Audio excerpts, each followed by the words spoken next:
Good morning to everyone. I'm sorry I have to stand in for, or sit in rather, for Kirtana, who's unfortunately not able to join us. So, to all the panelists, thank you for having me. I'm sorry that I'm an unexpected surprise, but I think you all had some discussions with Kirtana. Yeah, so since it's unexpected me being here, I just thought that we could have a free flowing conversation. I think the context has been set pretty clearly. I just wanted to, in terms of an opening, in terms of some kind of opening remarks, I just wanted to say what a coincidence it is that we had this film now, Kicking Balls, which is about, girls, the empowerment of girls and of child marriage. And there was also a mention of Bhavri Devi in the film. I don't know if you all picked it up, but there's a reference to somebody called Bhavri Devi. And today now we're going to be talking about discrimination, sexual harassment, etc. within the industry, within the cinema industry. And actually this whole discourse, on discrimination and harassment in any workspace, was really thanks to this remarkable woman called Bhavri Devi from Rajasthan, who was working in a government project, in a government women's project, which was working precisely against the issue that we saw on the film, which is that of child marriage. And she had stopped, numerous child marriages, as a result of which she was, gang raped by some people, by upper caste men, whom she had obviously displeased. And I think what happened to her was bad enough. The rape that happened to her was bad enough.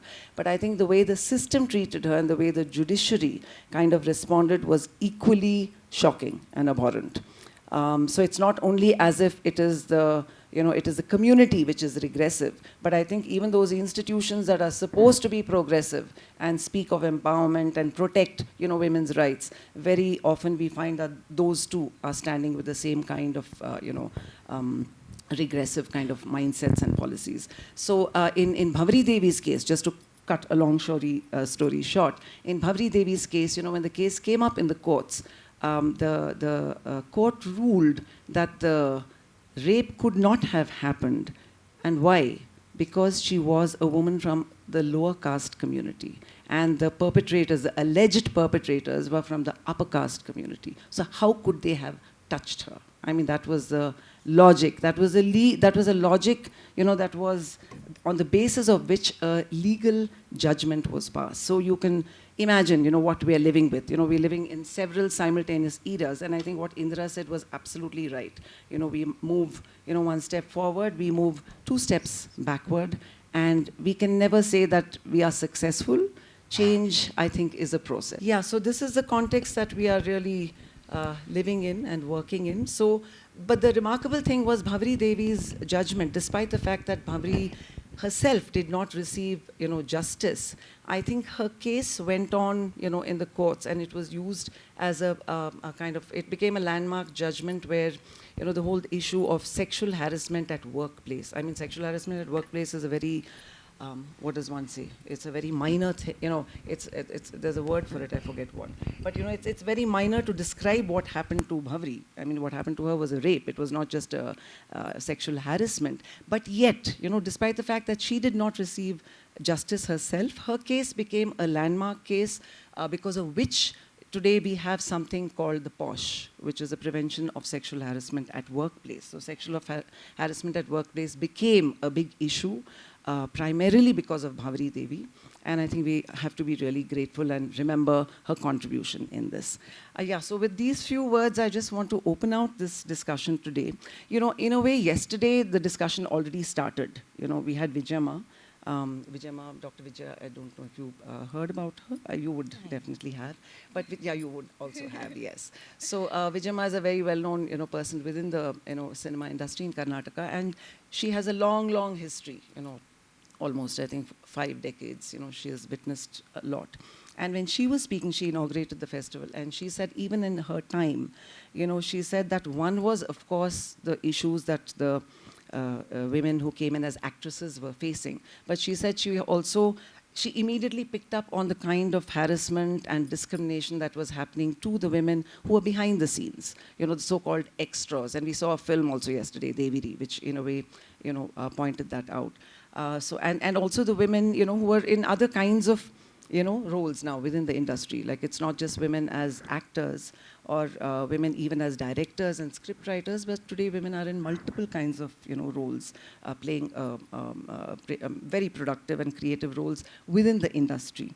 And obviously, while on the one hand, women have come out and have occupied spaces, but the space is still not ours, in the sense it is still not open.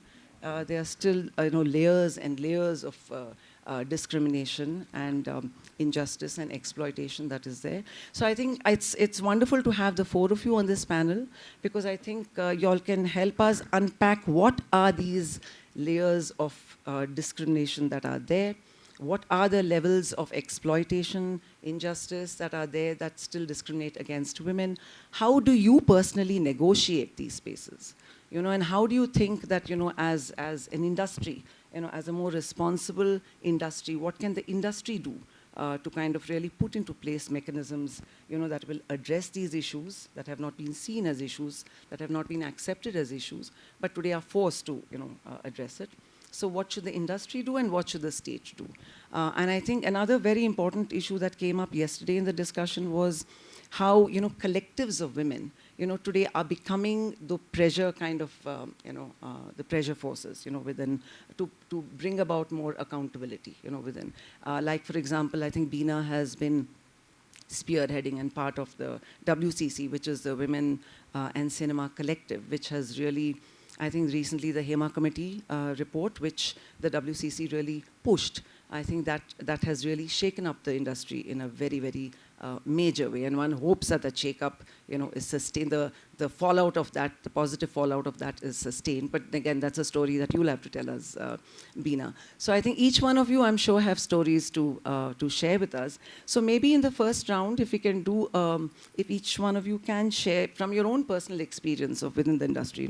Both of you have been, actors and been there in multiple roles. Beena has been there also, and Umang too. So what, in your personal experience, what are these forms of discrimination that you perhaps have either faced yourself or witnessed? So if I am to start, I think I'll start at the very beginning. When I did my first film, it was a Kannada film called Vandanondu Kaledalli, and I was just 15 years old. And Girish Karnad was the director. And so I've been in the industry since then. I've done work in Kannada, and you heard the introduction, so I won't go over that. But from there to suddenly finding myself in the middle of Bollywood has been quite a journey. I have been blessed because for some reason or the other, I haven't experienced the sexual harassment part of it. Possibly because it was the 70s and it was Girish Karnad. I mean, he came home, he asked my parents, he met my parents, and they said, okay, it's only because it's you that we are letting our child go for this.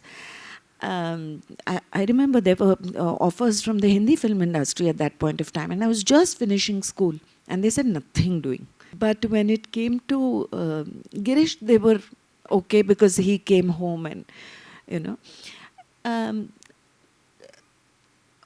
however, I find that, like in the film Kicking Balls, it is the men within the home often who hold women back, who hold the girls back. If one has a father who is open to the idea of the child doing cinema and theatre and all that, it's like a blessing. I remember there were people who would come and talk to my parents and say, oh, you don't know, your girls come at 9 in the night. 9 in the night was very late in the 70s, okay, 50 years ago. And, but they said, we know what our child is doing. We know who she is with. We know where she is. And there was a lot of mutual trust. And I think that needs to come. So while we are talking of the industry, and while we are talking of the powers that be in terms of the state and the political systems that decide the rules and regulations and all that, I think we also need to look at the micro level, because until the men folk within the home actually open their minds and hearts out to the idea that a woman is entitled, she doesn't need to take permission. She is entitled to the right of expression in whatever form, through the arts, through the sports, through whatever medium is of her choosing. And I think that's a fundamental thing that needs, that we need to wake up to. And we need to take the men folk along with us. It's not going to be enough to say, oh, the men are doing this, oh, the men are doing that. I think we're going to have to start from a different point. As far as the industry goes, and what I experience is when I look at contracts, I had said I would talk about contracts. And in the 70s, the contracts used to be a one-pager. Yeah, very simple. And it was mostly about iman, yeah, your integrity. That you will report for work, you will do the work, and this is what you will be paid for, and that's it. Now the contracts go into several pages. I mean, if it's a 10-page contract, you're lucky, right?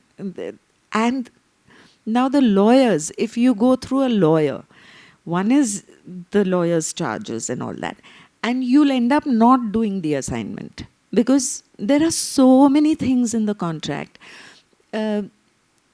So I can't name the production house, but this I will say that some contracts talk of the change in technology and how they can use your moving image or your likeness. They also talk of being able to use it anywhere in the universe, if they please. The word universe comes into contracts. Okay, of course, it also depends on, how big the production house is. But I mean, how do you deal with this kind of thing? The other thing is that, so in the bargain, I have said no to a lot of projects where they have been unwilling to bend and, change some of the words in the contract. Because it could be something that looks very innocuous, very straightforward on the face of it. It says, you shall cooperate, and there will be no tantrums thrown on set. Okay, the actor agrees that he or she will cooperate. Now, how do you define cooperate, and cooperate with what? And to what extent? How do you define that? How do you put that down? I said, isko aap nikale. You remove this clause. I'm not signing this. Anyway, it went back and forth, back and forth, back and forth. And this was, now I'm talking of one of the very prime, shall we say, channels. Yeah. Now they're calling the shots. It's the channels who are calling the shots. It's not the directors. It's not the line producer. It's not the production house. The channel seems to be, or at least these people are claiming that the channel is refusing. And one of the things I then decided to ask for was, I said, okay, sab kuch manzoor, right?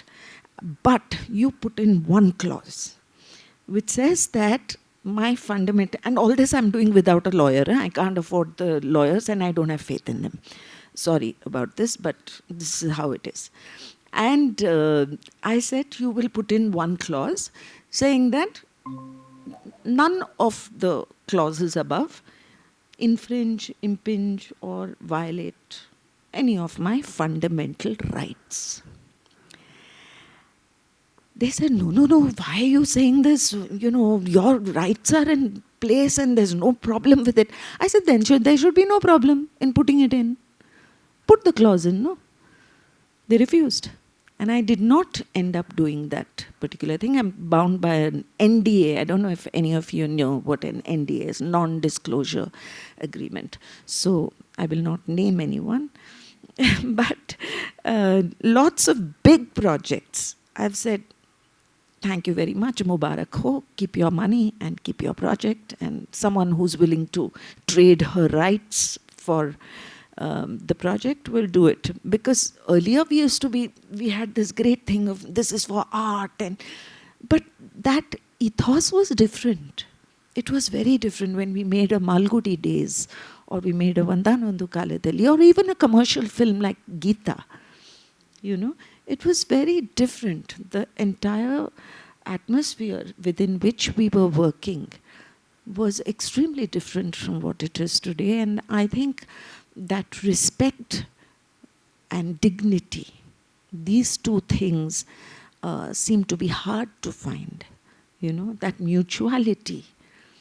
And it's a different generation also. So I think we also need to look at our vocabulary and how we interact with each other, and what are the words we use, and how we negotiate the space with each other and make room for what we are used to, you know, and also make room for the new and what is fresh and what needs to bring in change. Yeah, I'm saying let's be open to all of that. But I think we need to look at, does all of this new change that is coming in, does it uphold the dignity of the artist?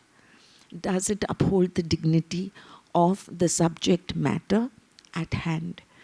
Does it address the demands of all of these? Yeah, thanks, Padmavati, because I think you brought in, you reminded us of some basics to say that, yes, while the structure is out there, but the structure, of control is also within us in the family.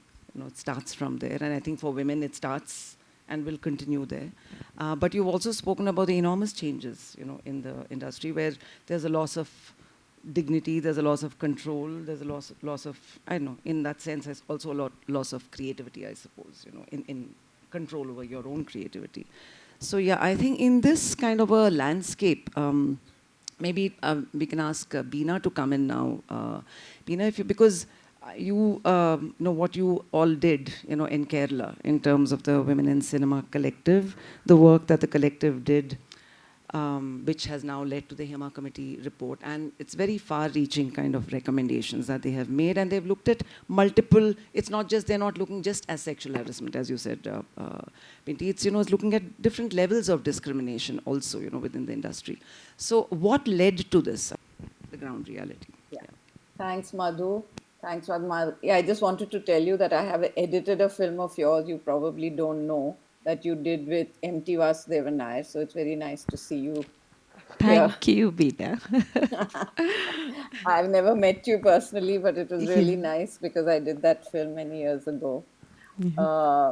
Thanks, Madhu, and thanks, Bangalore Film Society. I'm sorry I'm not there. I have this injury which is very troubling and needs to be looked at. I'll just sort of take off from where she was talking about some things. And when you say, why did this happen? It's really interesting that you have always signed a contract. We have probably worked an equal number of years, and I've never signed a contract. Never, ever. Which is really sort of pointed for us at a very deep-rooted problem. Of course, the immediate impetus for the founding of the collective was a horrendous incident, which everybody knows of, abduction of a very famous actor. Case is still going on. Involvement of all sorts of people.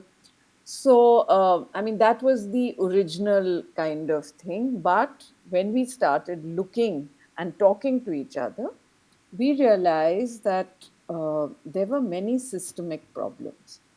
One is, of course, totally unregulated workspaces. You go for an audition, who's having the audition, why are they calling you to a hotel room, what happens in this hotel room, hundreds of SMSs or whatever WhatsApp chats happen, photographs, nobody to tell, nobody to ask. Always the woman considered as if she is being given a favor. We have to admit that we were a bunch of almost privileged women, because we were all at various points in our career when we could ask these questions.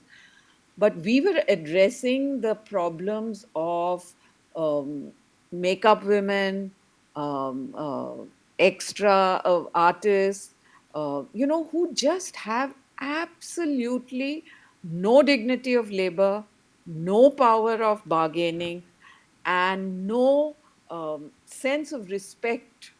You see, there's always considered, women were always considered कि तू नहीं आएगी तो कोई और आ जाएगा. We are not wanting you. If you want to come, you come. But if you don't come, doesn't matter. So this may not have happened to me, or because of the kind of career arcs we've had. We started, of course, like everybody else, but there was a kind of privilege that we had, and it was very important that because of that we use that to ask the questions. You know, so when we got together, I think the first thing that we did feel was there's no information. How many work in this industry? How many women work in this industry? What is their condition? I mean, we were talking among ourselves, and all of us knew issues of toilets, issues of lack of contracts, issues of childcare, maternity, and the problem at that point was even raising this question was considered absolutely, I mean, they were astonished that we even said, is there some way that maternity can be looked at? You're so dispensable on that set that even to ask that question was a kind of crazy notion. Now you want us to pay for your maternity leave? Who do you think you are? That kind of. Anyway, so that was the reason why, because there was such a lack of data, information, understanding. That is why we went to the CM and said, please set up this commission. But one of the things we need is an understanding of this industry. Very interestingly, the HEMA committee was set up, but I think Justice HEMA herself, I think she herself did not expect the kind of stories that came pouring out. Was for the lack of, because we really also, as WCC, we wanted women to go and talk. We asked for a lot of women to go and talk. And that Hema was so astonished that she took a long time, and she came up with this report, which is very damning of what the situation is. I think the first issue is lack of numbers. There are very, very few women, other than actors and traditional roles of singer, or that kind of thing. uh, the lack of numbers, and the lack of numbers is totally related to the nature of the workspace, because women don't feel safe. And as Padmavati said, the one of the major things is that women artists are always considered, you're always considered to be an outsider, right from the time of dancers and so on. There's also a social stigma involved with cinema, and I believe that the man's club or the boys club actually perpetrated this a lot to keep women out of the picture, other than when they were needed. So, what, for example, in my own career, I was an editor, and I would find that I would be editing and I'd have all the problems of leaving my child, this, that, who nobody was ever concerned about. But I also had the problem of having no toilets. I had nobody to speak to. There were no toilets in the studio for women. They never expected an editor or a technician to be a woman. And thirdly, this whole notion of Okay, we edit, but we go in the evening, sit together and drink and make decisions about the film, which are conveyed to me. And therefore, what happens is that whole process becomes very exclusive. Now, if there are five women, it's different. There you have to include everybody. It's because you're the only woman that you get excluded from so many things. So, this addressing of the question of why so few women decide in a very literate society like Kerala, where there are writers, there are artists, why is it that women are not entering cinema? And she really found that sexual harassment, lack of facilities, lack of security, lack of any contracts. So you have no rights at all when you're not signing a contract. You have no rights to even ask for payment, frankly. As simple as your own fee for doing a job cannot be assured because you're not under contract.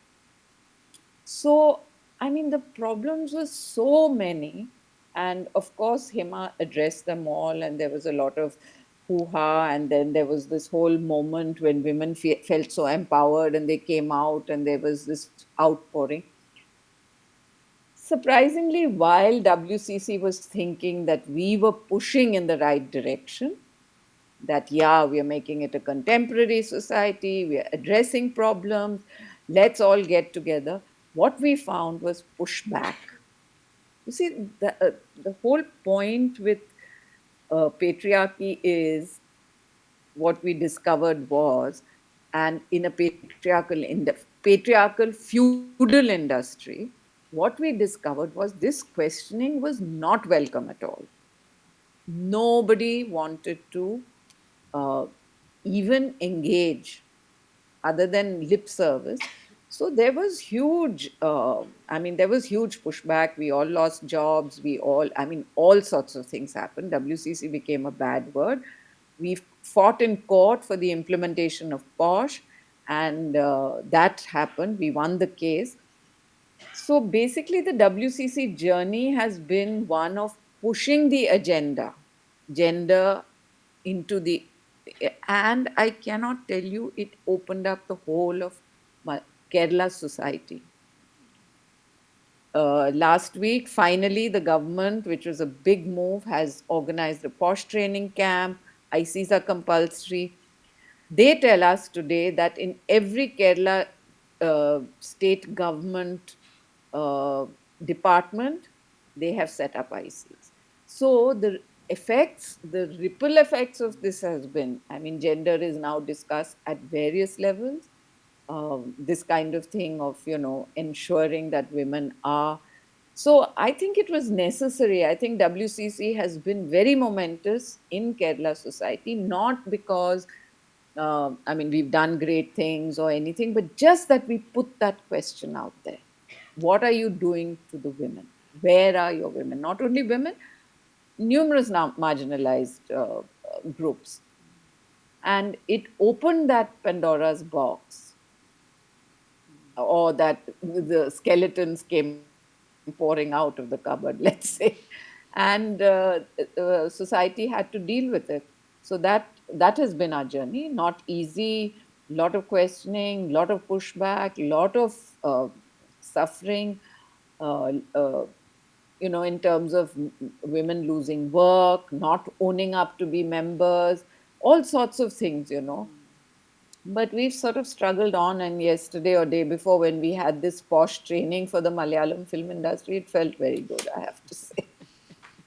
Congratulations on that. Yeah, congratulations. I think what you all have Yeah. accomplished is something.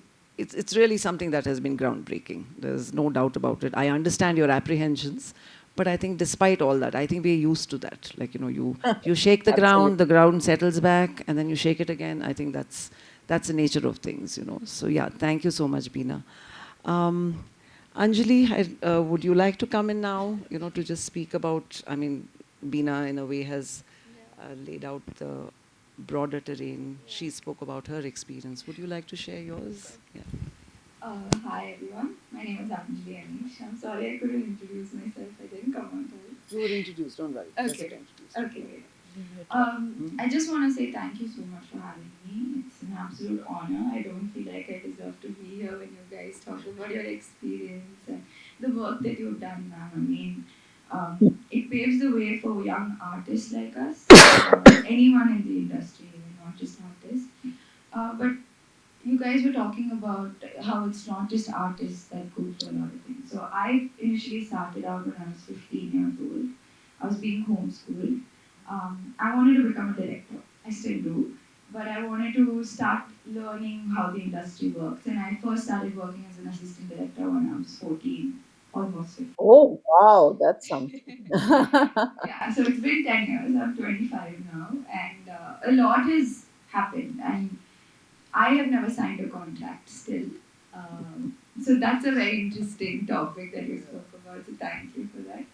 But I unfortunately experienced some sort of sexual harassment when I was 15 years old.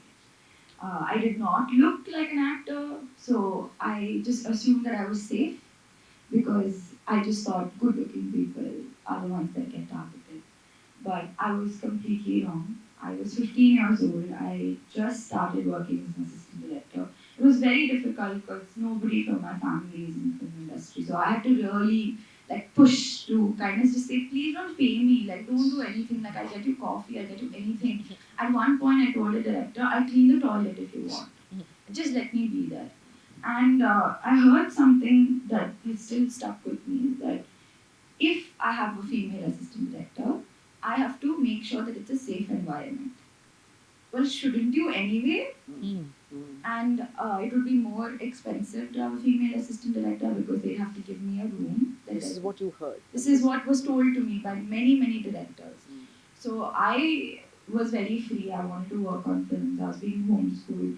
I approached anyone that I possibly could with the help of my parents, like somehow through some connection. So everyone that I met was always complaining about how it was an extra task for them to have a female assistant director. And that's how I got into the industry, and I was consistently told that it's a man's world. Even as of yesterday, I was told it's a man's world. No, it's not. It's my world too. I'm here. I'm working. And when I was 15, I somehow got to work on a film, and I was told I was wearing jeans and a shirt inside, like I am today, and an over jacket. And I was told not to wear a tight shirt on the inside. I was 15 because it was distracting the other assistant directors. But these guys can wear sleeveless shirts, they can wear shorts, I can see their knees, I can see their calves, right? Like, and that was when I realized, okay, it's not going to go my way and it's not going to be easy. But because I was so passionate about my work, I decided to move from Bangalore to Mumbai. I worked in the Hindi film industry as an assistant director for a couple of years. And that was when I first experienced someone hitting on me. I thought, okay, like I'm 15, I'm 16. So someone my age is gonna like probably hit on me if they think I'm attractive. But this was a almost 50, 60-year-old action director who was working on a film that I was working on. And he was like, I just feel like you can be an actress. And he like fully built me up. And I was like, oh my god, maybe I can. And then he told me, come to my hotel. I thought, okay, he wants to discuss like, film stuff or a script or something like that. Then I went to the lobby of the hotel and I was like, so I'm here. He's like, come up. And he gave me his room number. And I just like, they say the spidey sense is tingling. My spidey sense was tingling. And I was like, no, sir, I'm not comfortable. Can we please meet downstairs? He's like, why not? Like, do you think it's like, do you think I'm going to do something to you? And he got fully passive aggressive and he yelled at me. He said, it's get your mind out of the gutter because I'm not going to do anything. I don't want to be seen by anyone downstairs, so just come to my room. And that was the first time that I understood that even if the person is wrong, they will blame you for it. And even till date, I see that. And apart from that, there have been multiple occasions where I've been propositioned for work. And it's really sad because, like you said, they act like they're doing us a favor. Am I not bringing anything to the table? So unless I give you something in return, I'm not worthy. I don't bring my talent, I don't bring my hard work, I don't bring my looks. I don't bring the things that I've worked so hard for onto the table, except for the fact that I'm a woman. And I could be useful to you for other reasons. And actually, this recently, so I have a film that just released on Friday. It's called Manada Kadalu. It's by a director called Yogaraj Bhatt. Um, so I had to wait for about 3 to almost 4 years for my first film because I was being very picky about my projects. And of course, I've gotten so many offers where it's like, come to Dubai. We're going to Dubai. Let's talk about the film in Dubai. I'll get you a private jet. Come with us. Why? Come with us. We're not discuss it here.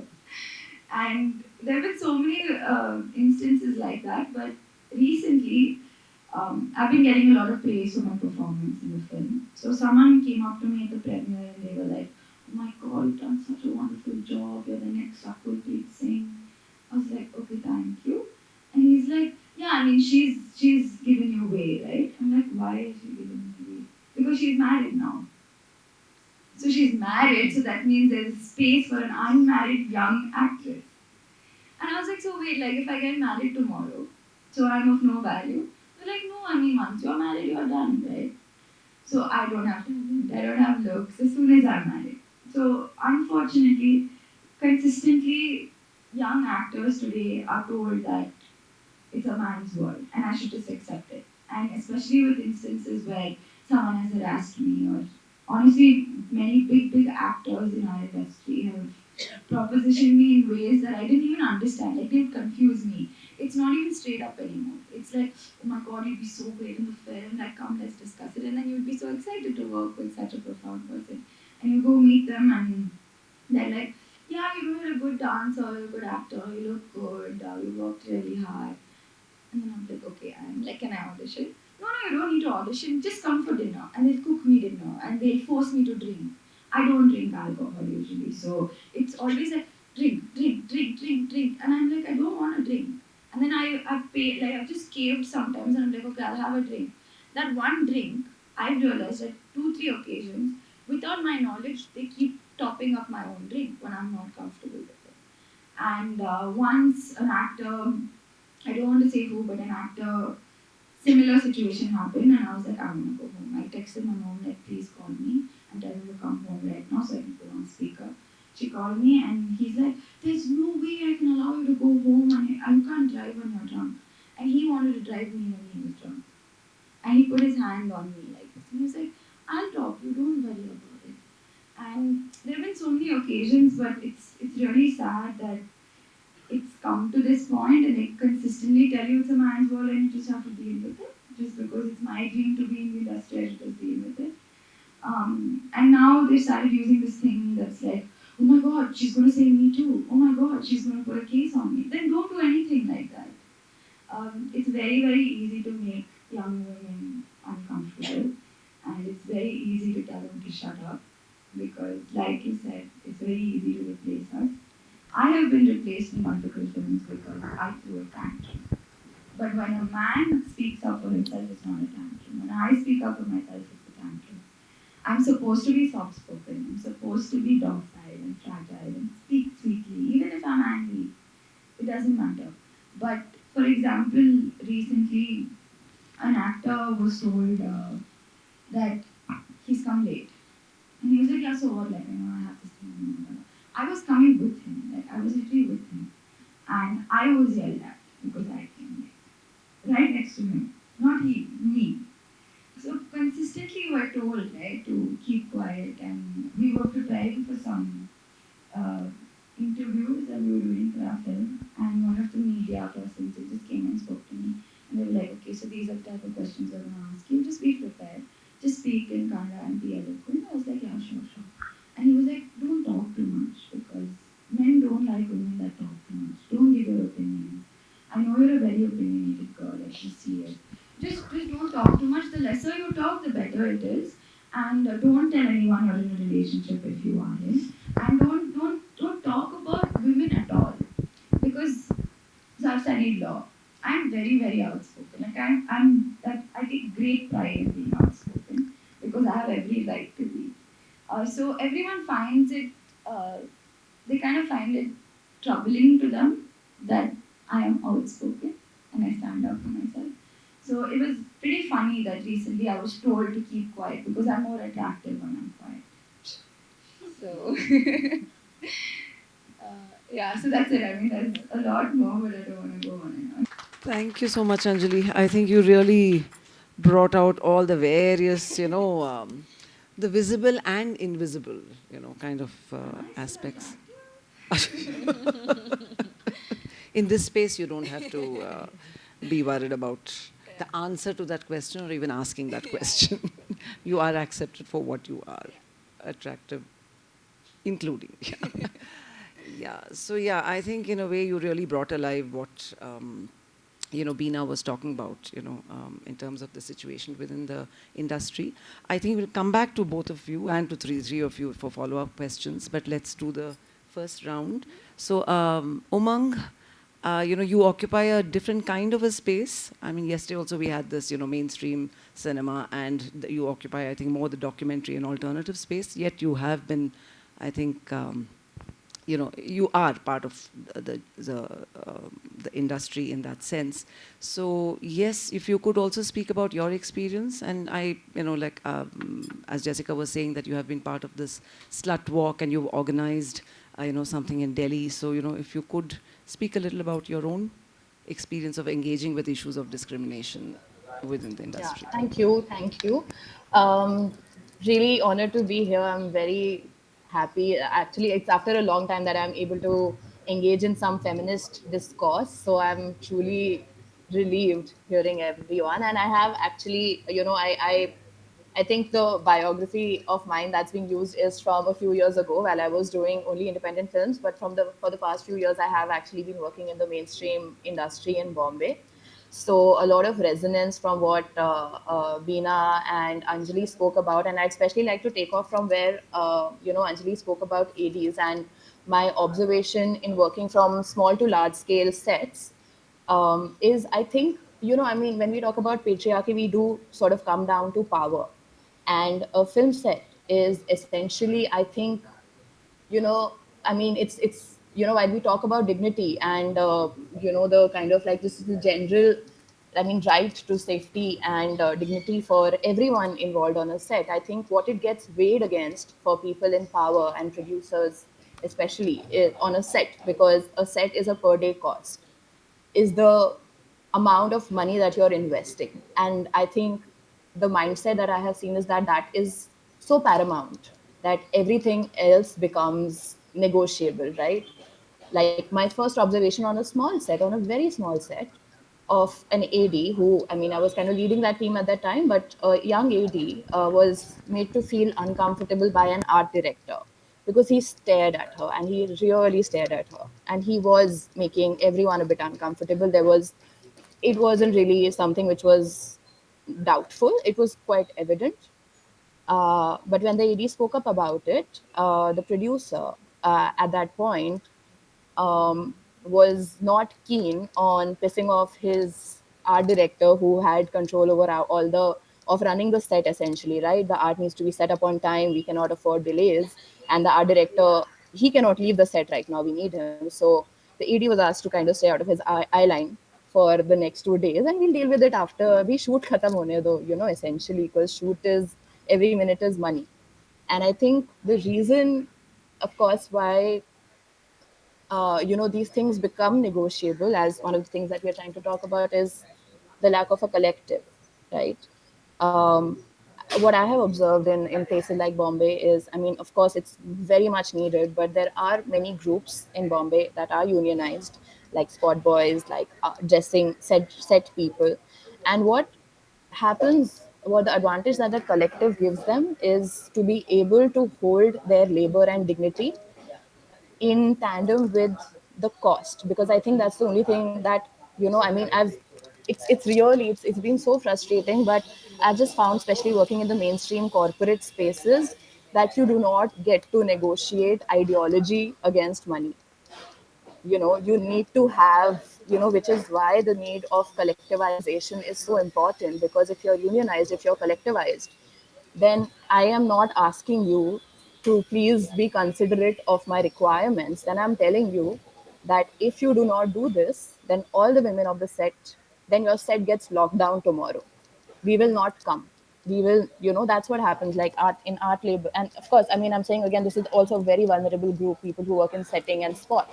But it helps, and they are, it's so, their labor is so vulnerable because, you can easily make a 12-hour shift, a 14-hour shift and say, Arey, sorry, adjust kar le, this and that. But they, because they're unionized, they have rules that if you extend more than half an hour, extra shift applies. So that's money. So the producer has, it's their dignity is weighed against money.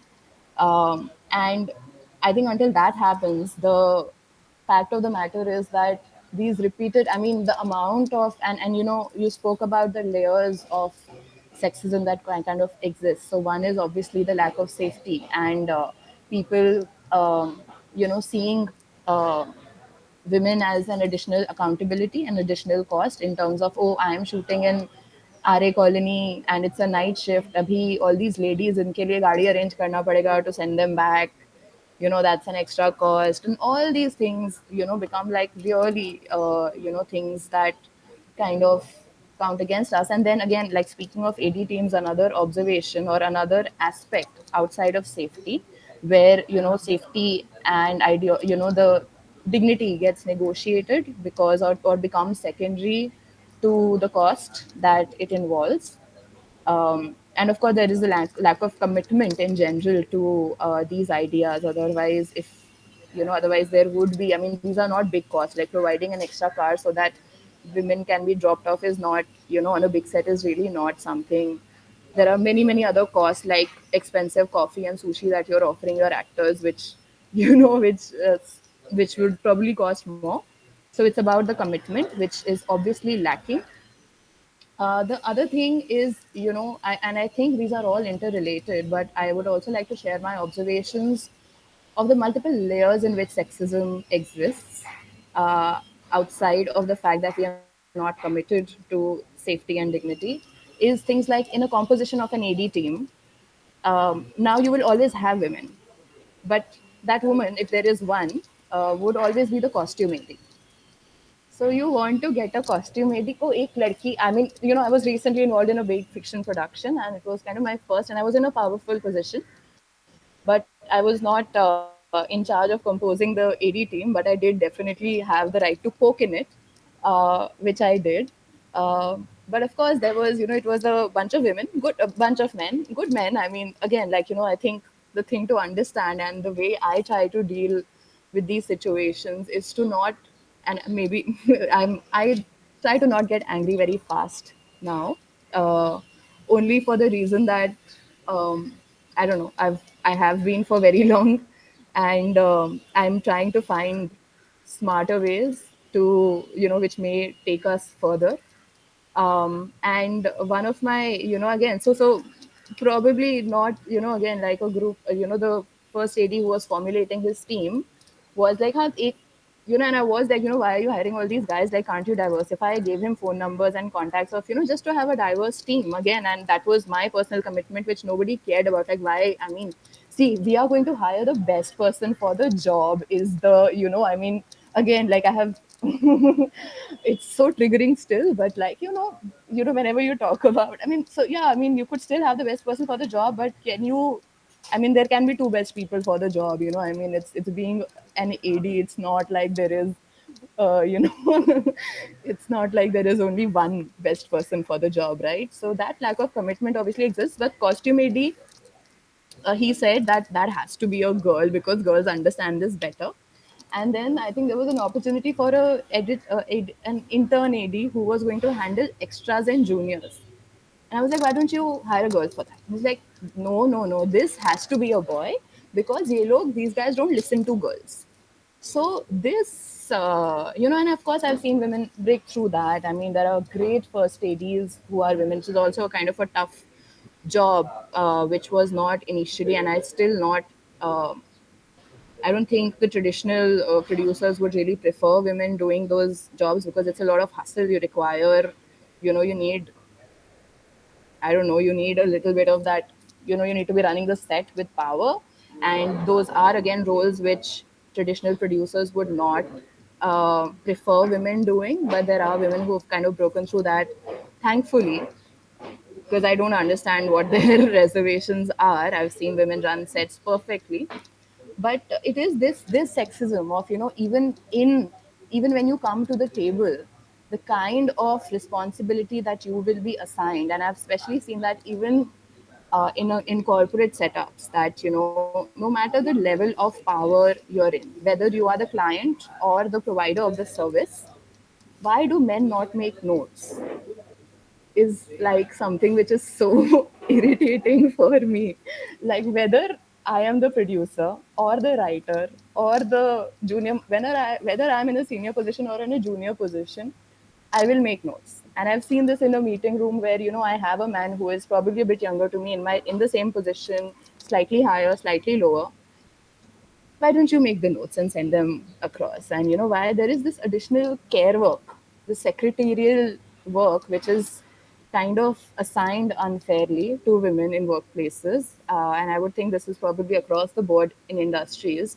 But it is, it is this kind of lack of commitment, lack of awareness, uh, to kind of be sensitive about certain things. And then there is this default relegation. I mean, we've come out of the home, plus somehow we are still given this, mother of the team, or be even within the workplace, there is a gendered kind of flow of events which happens sometimes by such a default that you wouldn't realize it for the longest time, that hey man, can you send a meeting invite for once? You have the same computer as mine. Like, why if we both decided to have a meeting, is it always me who's sending the meeting invite?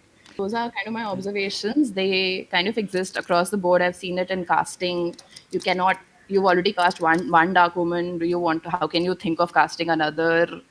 So all these things, a lot of them are sort of default settings. Like, I think Right. we speak about sexual harassment at one level where people, yeah, people, producers may not be interested enough to invest, but there is still that thing that, okay, if it's these are not things which one can openly kind of refute at this time. That, oh, no, I don't care about this. But I think there is this casual sexism which exists, which is, even I think we are quite far away from discussing and bringing to the table, and Right. even have people acknowledge. Yeah, yeah, yeah. Yeah, thank you so much, Umang. Yeah, I think you have, really,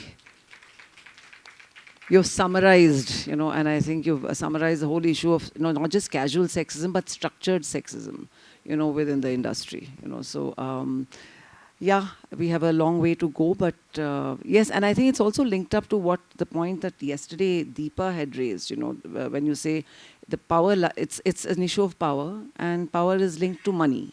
And the producer, the role of the producer. So that's what Deepa was saying. There should be more women producers. So maybe that then will push, for reprioritizing. And this kind of systemic devaluation that is there. Of women's labor, their dignity. Hopefully that will also get shaken up. Anyway, so that's one point. Of course, I have a round of questions for all of you as follow up, but maybe I'd like to throw it open for the floor because we have another 10-15 minutes.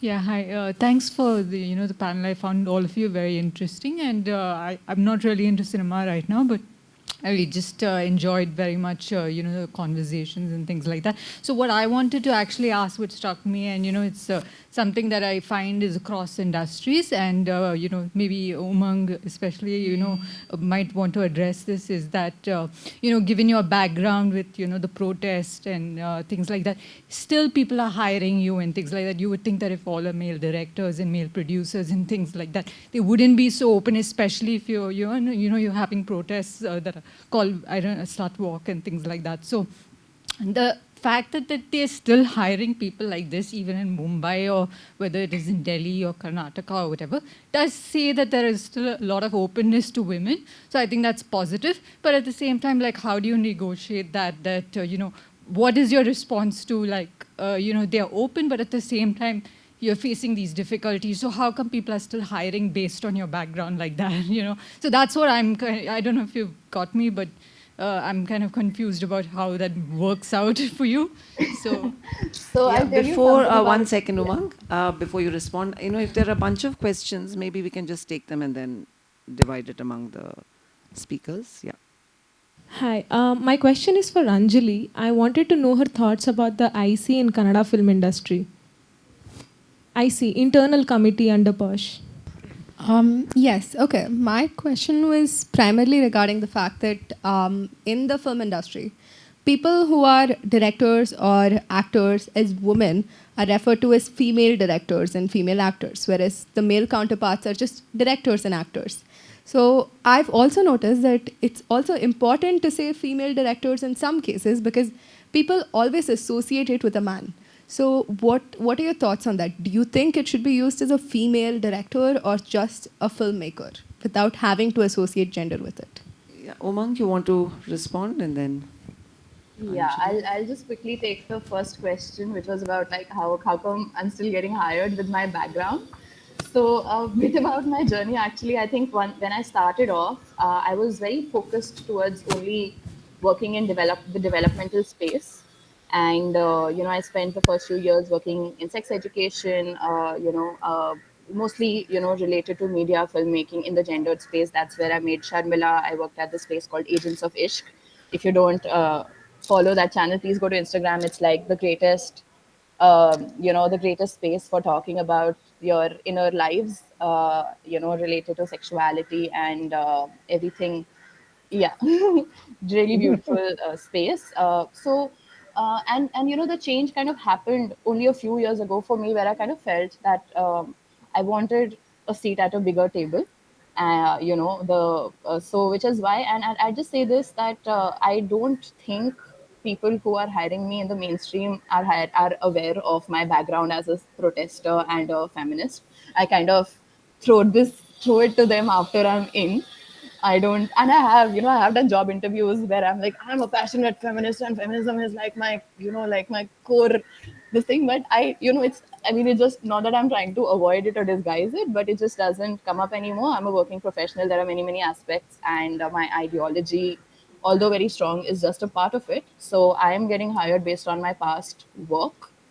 And I've also, I think just in terms of negotiating these spaces again, I am kind of learning that it is about, again, like there is no need for me to carry that front and forward until it comes up. When there are script discussions where I'm seeing a problem, it comes up very strongly that this scene is problematic.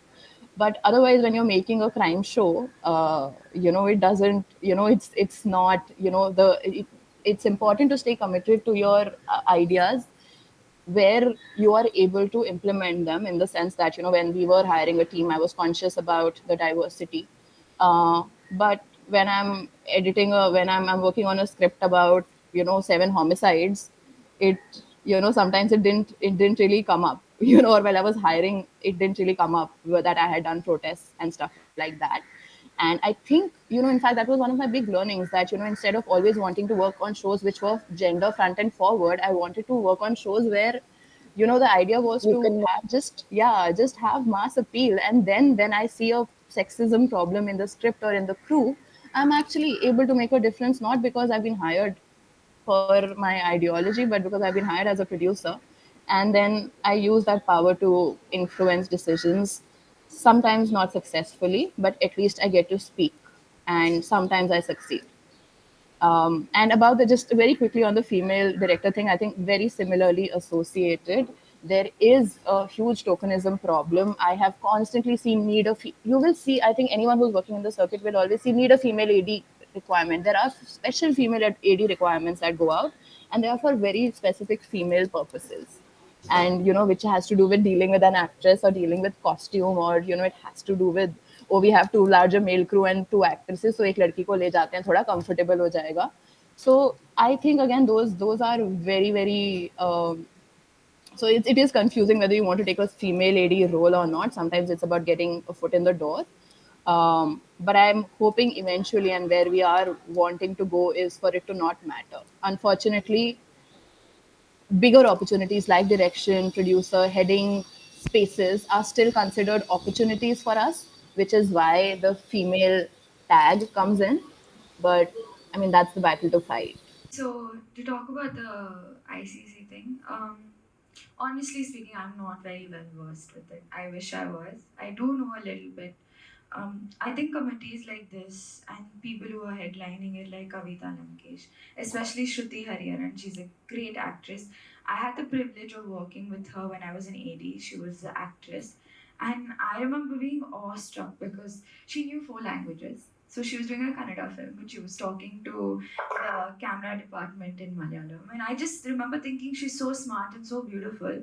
And a few years after that is when she'd spoken up about some incident that happened. And it's really, really, really sad the kind of treatment that she got for it. She was kicked out of film, she was spoken about very badly. I think committees like this really implement a lot of faith for young actors like me because I now know where to go. I may not know much information about what's exactly happening, but I do know that when something goes wrong and something makes me feel really uncomfortable and it's my choice to speak up, I know where to go, I know who to contact. And I do know for a fact that the women on that committee, especially, they have all been people who seem very open. They don't seem like they're going to judge me, they don't seem like they're going to hate on me. So that for a young actor really helps, and I think committees like that are very much necessary because see, I'm an outspoken girl, quote unquote outspoken girl, so I may not think twice or thrice before speaking about something, but I do know a lot of actors who are my friends who think a lot before they even say something. Like even to say no, you're told, right, to shut up, like you're just more attractive that way, so you're constantly going to try to shut up. So I know that committees like this will help them all the more.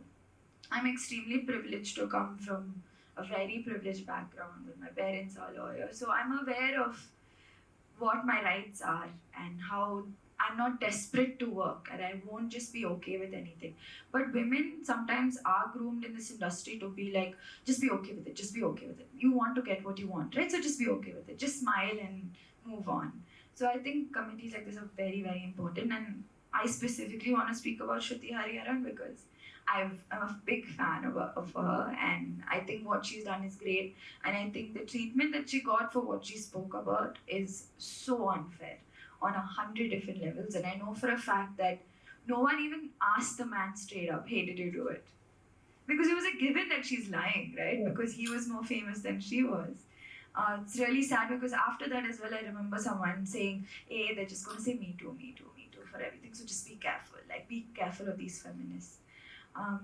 So yeah, at least for me as a young actor, I'm really glad there are committees like this in the Kannada film industry. Though not as aggressive as the other ones as they should be, it's still there, and I hope with time it changes, and I hope with young actors and technicians, I hope we also get to be a part of it and change.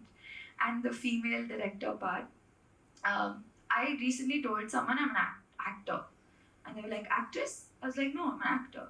Why is there a gender like assigned to a profession, right? Like even a cricketer is called female cricketer, like female, like everything is female. Unfortunately, but I think people like us can slowly change it by addressing ourselves. Because I specifically say I'm an actor, because I used to say I'm an actress until I read a book that was like it was about something, and I was like, that's true actually. Why do I keep saying actress? So at least if I say I'm an actor and someone questions it, maybe I could change their point of view. So I think change doesn't happen overnight, but I think we can be a big part of it. Even I used to say female director or female editor, but I'm now more conscious about what I say because we just assume it, right? Because we're just around it. So I think change comes from us, and I hope we can slowly change it. Yeah. Yeah, I had a question for you, follow-up question to what you regarding payment. What about the issue of because we say equal pay, pay for equal work. That's one cornerstone to say that why this wage disparity on the basis of gender. What do you have to say about that? Yeah, I have always wondered that why is it that the female actors get paid lesser, across industries. Very rarely has it been that an actress ever got paid more than a male actor. If you look at the history of cinema in India, it would be difficult to find. There may be one or two, but that's it. It never happened thereafter. It's been like that. And I'm saying, can there be some sort of stipulation where it's said very clearly that for the second rung of actors, right? You are in a character role, for example. Your payment will not be below a certain amount. And that amount needs to be decided as a percentage in terms of what the lead roles are charging. Because it's like the industry is being run dry by a handful of stars who are charging the earth. We saw this happening. We saw this happening at an earlier point in time, where the stars were coming late to the sets and producers actually sank. The industry was reeling from this kind of behavior. And now I see there's a different kind of thing that's happening with stars dictating what they will get, the entourage, what it demands, how much has to be paid to them.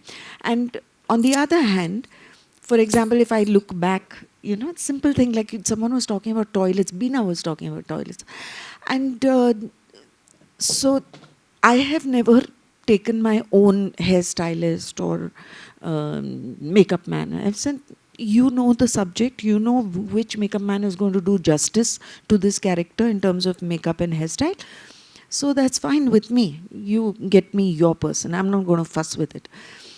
And so that usually the hairstylist would ask me, can I use the loo in the vanity, the van that I would be assigned? And I would say, yeah, of course, go ahead. And I always wondered, something was amiss. Something was not okay.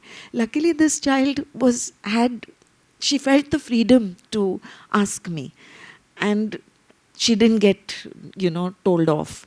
So it was a happy situation. But what happens to that young girl out there who cannot, or who's walking from Film City, she's walking home in the night? She might be an extra, she might be an AD, she might be a hairstylist, she might be an assistant makeup person or a makeup person. What happens to her? She's walking that road alone. And there was a time when it wasn't well lit. Even now, I don't think it's terribly well lit. So these, just to be thoughtful. And I think the menfolk of the industry need to tap into their feminine side and get more sensitive. While we women are finding the masculine side of ourselves and we are trying to, negotiate, I find that it is very delicate ground, both for men and women. Because somewhere, if you look at the younger generation, then I say now falling in love has become a very difficult thing. It's like if I look, it might be construed as staring.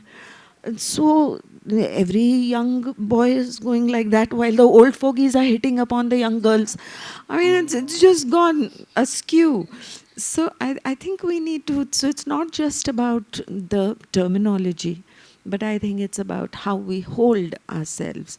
Because there is vocabulary. I can be a potter and I can say I'm a potter, right? Or I can say I'm a farmer. And nobody asks female farmer, male farmer, nothing.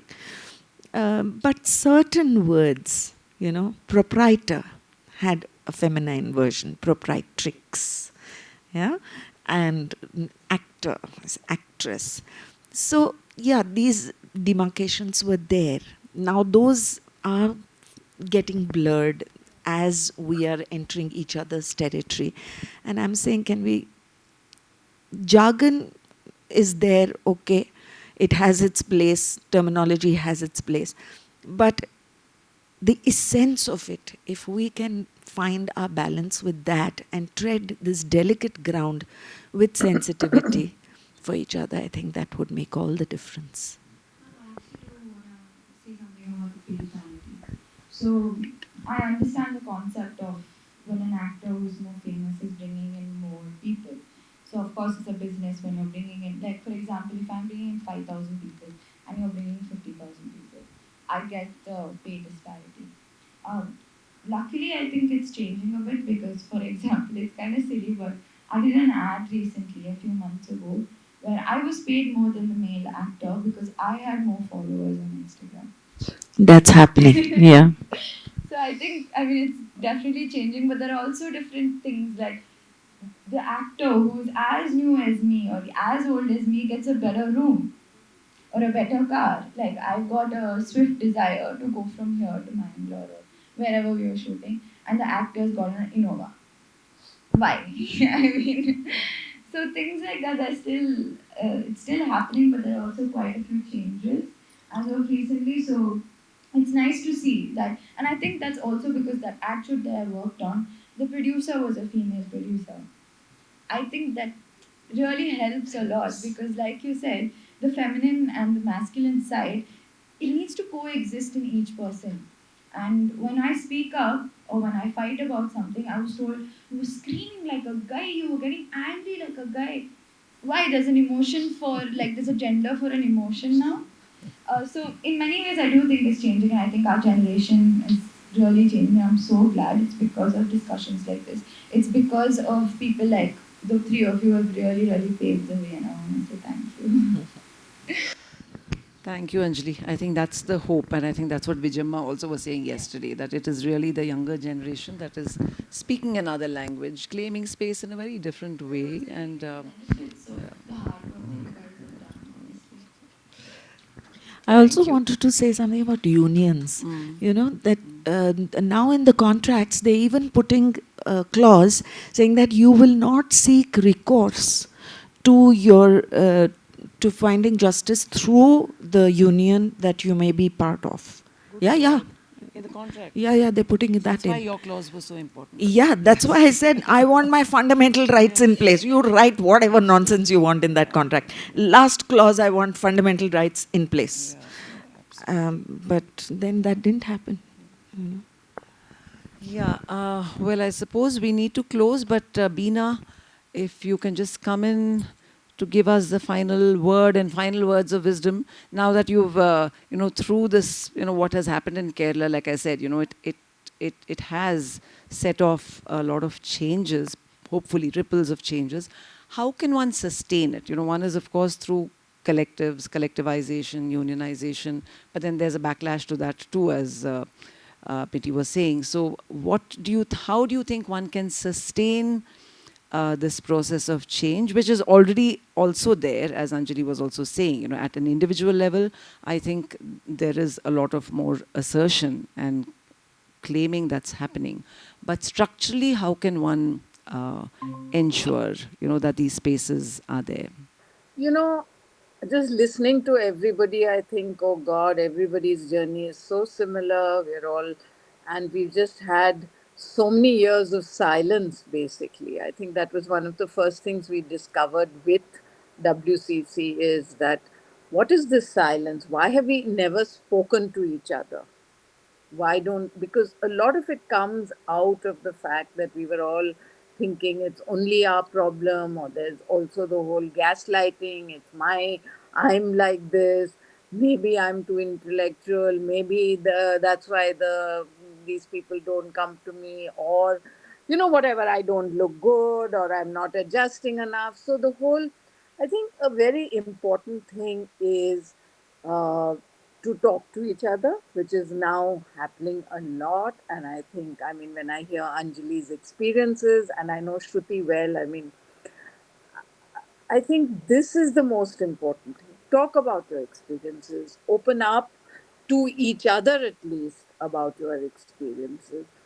Believe that the law is on your side. That don't think that, it takes very long. And for example, this case with the actress who was abducted, it's so sad. It's taken 7 years, but look at the changes because she spoke out. Because she spoke up, the change, has come. There has come. I mean, so this is what I would say, that basically we have to hold each other, we have to believe in our rights, we have to believe that this space is as much ours as anybody else's.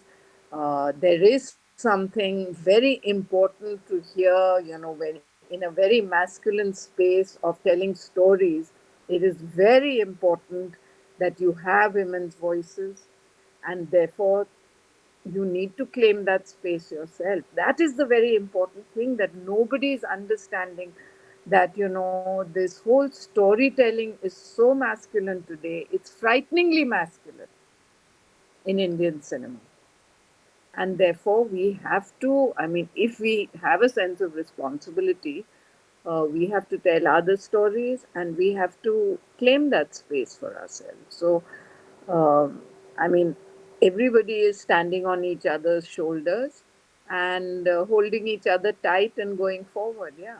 So the fights that we do, if it affects Anjali and Umang, and opens their doors, or opens their minds to the kind of thing, I mean, just listening to Anjali, I mean, we've heard so many stories like this as WCC, and it's so, I mean, if you don't know how to deal with it, stress, your life just falls apart. It is ruining. From example, when she talks and she says, no, I dealt with it, I know how to deal with it.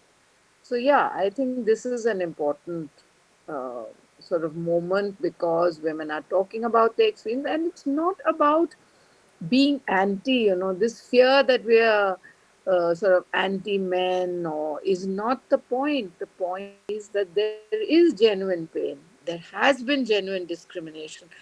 I mean, I'll just tell you that, for example, I'm working on a project on the Film Institute, and we spoke to a lot of women, and every one of them told us that at the interview to join the premier institute of the film industry, the film Pune Film Institute, every one of the women were told, why do you want to be a camera person? You are taking a good seat of a boy. Why do you want to be an editor? Everyone spoke of this, and this was is a premier institution set up those great days when we thought we were building the nation.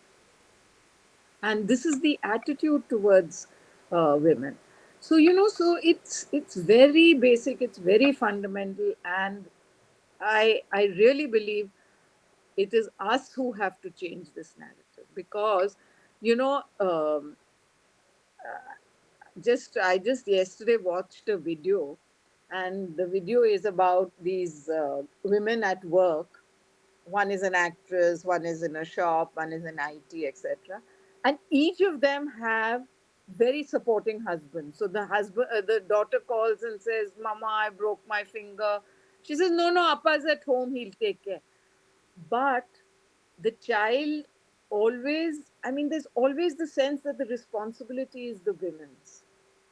Every single time you have to, I have been at work where it is so traumatic, that because the fact is that you have gone off to work, do you have to work, your child is suffering, you know so this whole notion in the family, starting from the family, it's not enough to say I'm washing one or two dishes or I'm cooking one or two meals. It's not that.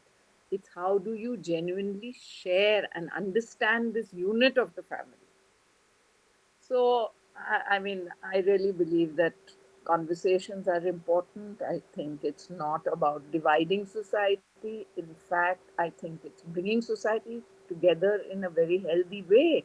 Not to imagine that we are, and I will say a very outrageous thing. I think we have to, we have to legitimize the F word, which is feminism.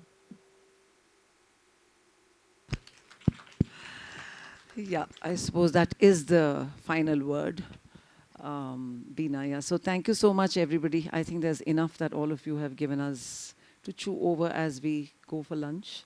And yeah, we should take these conversations forward together and wherever we go. And I think that's what is important, that wherever we are, wherever we go, that we continue these conversations in a convivial way. Yeah.